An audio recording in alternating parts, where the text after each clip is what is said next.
specific value to your property, whereby we're saying specific.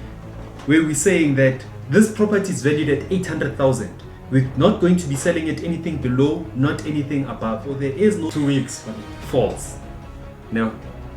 This one is sad, man. If somebody's trying to sell a property and they tell you that it won't take more than 2 weeks, I know a situation. Were they saying that you must buy cash? Yeah. It sounds like if you buy cash, it will be it fast. sounds like it. Now give us the third point. So the third point, right? When I'm looking at my third point, don't forget in the comment section, it's either true or false. So I heard content about this, right? And to my surprise, I was really scared when I heard this, and I was like, this can't be what is happening on the ground. So the person, I won't mention the name because we're not about that. So the person was saying that when it comes to property pricing, if I'm buying a property at market value at 800,000, so what do I mean by saying at market value? I'm saying that properties in this area are selling for 800,000 and I'm buying it at 800,000. So if I do this and I have an additional 200,000, so I develop this property, make it nice, facelift. If it had gray taps, I make them all black. I use this 200,000 to develop this property. So I'm saying that the market value after this will be 1 million. True or false? True or false? The market value will be 1 million. True or false? False. As I need someone to say true. Man. Come on. Nobody's saying false. There we go. True. False and true. So now we have a property, we purchased it at 800,000, and then we are saying that now that I put in 200,000, now it's valued at 1 million. Yeah. Okay, so this is something that I want us to all understand first, right? Is that there is no specific value to your property, whereby we're saying that this property is valued at 800,000. We're not going to be selling it anything below, not anything above. I'm sure right now you're like, eh? What does this guy say? This property is worth 800,000. Now, the reason why I'm saying this is that if you look at properties, the price or the property value is based on, we can all come with valuations. I remember with the previous property, we had 3 valuators coming through. They all gave us 3 different answers, which basically means that we can't really tell what's the value of the property. I was asking myself, Kanti, where are you taking this, man? Where are you taking this? So now we can't really tell a specific amount. We can't bring 3 different valuators and then tell us to what is the value of this property, and they all give us one answer, that this property is worth 1,150,000. There's no ways that could actually happen. Not that I've seen, right? It's impossible. That's the first part that I want us to all get clear. Now, what are we really saying then? How do we then say that we're going to be listing this property at X amount of money? What happens is that we have a range of amounts that we're going to be looking at.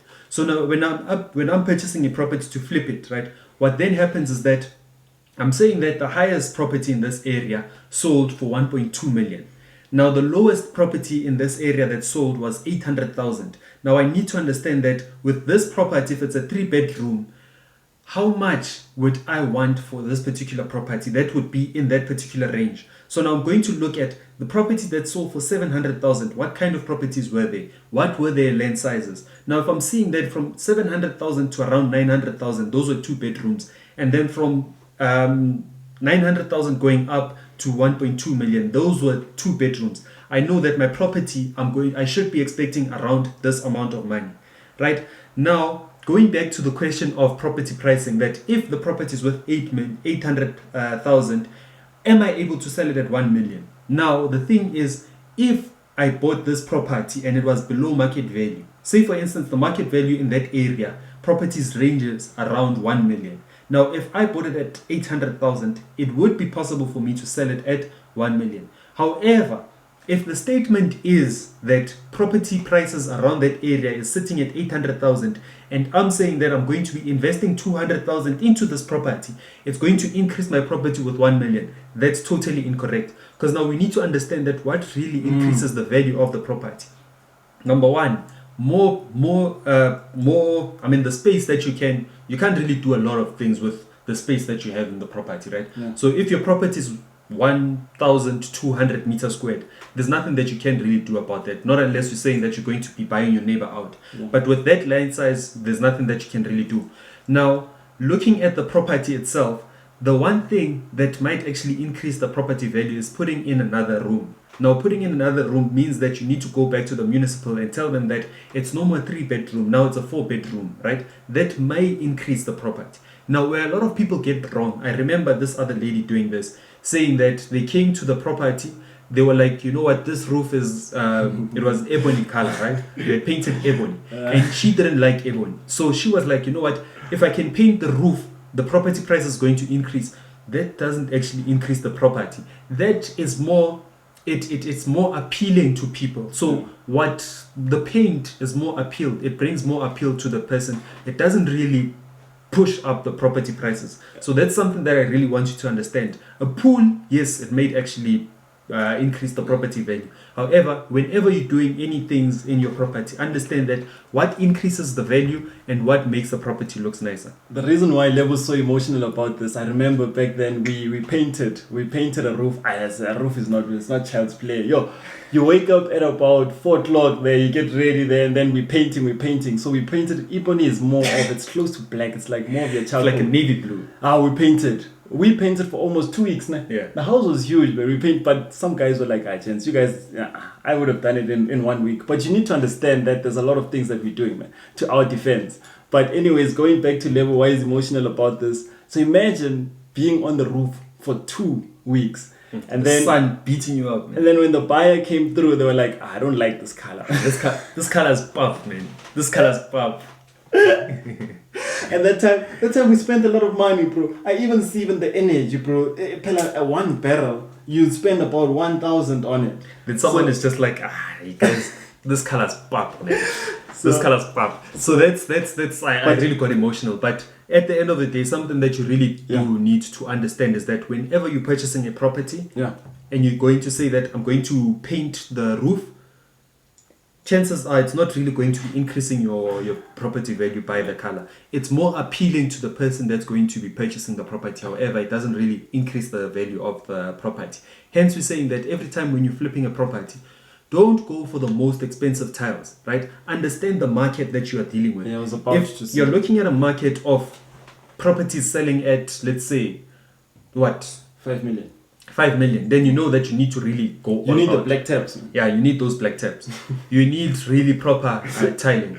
However, if you're looking at your properties worth 800,000, you know that you don't want to get the most cheapest for it to look cheap. However, there are tiles that are really cost efficient. However, when you look at them, they really look prestige. So let's do the last one, right? The last one is last but not least, before we open the line. So remember, guys, it's true or false, ne? Yeah. True or false, right? Yeah. So it normally takes 2 weeks for a property to be registered under your name after signing the offer to purchase. This one was scary, man. 2 weeks. This one was scary. And I heard this one. This person was fast. Somebody said this. Let's wait for the true or false. True, false. Okay. It normally takes 2 weeks. It normally takes 2 weeks for a property to be registered under your name after you sign the offer to purchase. True, false. True, false, false. Sure, 2 weeks, buddy. False. No. This one is sad, man. If somebody's trying to sell a property and they tell you that it won't take more than 2 weeks, I know a situation. Were they saying that you must buy cash? Yeah. It sounds if you buy cash, it will be faster. It sounds like it. It will be faster. We really need to understand the process when it comes to us signing and then what happens in all that space. Because if, let's just say that I had a bond, I need to understand something, that this bond, as the owner, let's say I was the first owner and you were buying it from me, this bond needs to be cancelled. And then also the money still needs to be allocated to the respective people. You did mention that the municipality, so even before your conveyancer, which is your property lawyer, needs to ask the municipal, how much are you owing? Even though you might say that I'm not owing anything, she or he needs to make sure that, that's my conveyancer, you can tell that it's a she. The lady's really good. So what's going to happen is that she needs to ask the municipal how much you're still owing. And sometimes, because I remember with us, this took close to a month. This took close to a month because you even still after that there's even the water. So man, for me, I wouldn't say it's true, but 2 weeks can't be true. It 2 can't weeks. be true. I would love it. I'd love, man. I'd Yeah, love our also. system to get No, to it it. would be But awesome. here's the thing, right? Let's be practical about it. Yeah. We would love this efficiency, 2 weeks. Whereby if you're buying a car, I remember we had a conversation because I remember we also sold a car to just start our journey. We sold a car to start our property journey, guys, and it was really tough, but it's okay. So No sour about it. selling a car, it was even funny how we sold it. I remember we even drove to Pretoria following that guy to make sure that the money is going to clock. So what happened is that we had the car, we had the papers, and then the person was like, okay, I have the cash. He sold us there by his F&B, and then we were also using F&B. We're like, oh, F&B, that's good. Let's just make it quick. He sent us the money, we gave him the paper, he took the car. We were like, oh, so fast. Yeah, and the man is like, it will reflect, man. I'm going, man. I'm going. I have a meeting. So we followed him all the way to Pretoria from Joburg, all the way to Pretoria. So we followed him. Digital. We need to speak, buddy. We need to speak so that we can hear where you're at. So we followed him all the way to Pretoria, and then looking at it, that's a transaction of a car. But now when it comes to properties, that as Lebo did mention, that we need to make sure that the South African system wanted to make sure that we avoid as many scams as possible. So how will they avoid that? They'll avoid that by getting that conveyancer who will do the due diligence. So when we're speaking about the due diligence, we're speaking about understanding who's that rightful owner.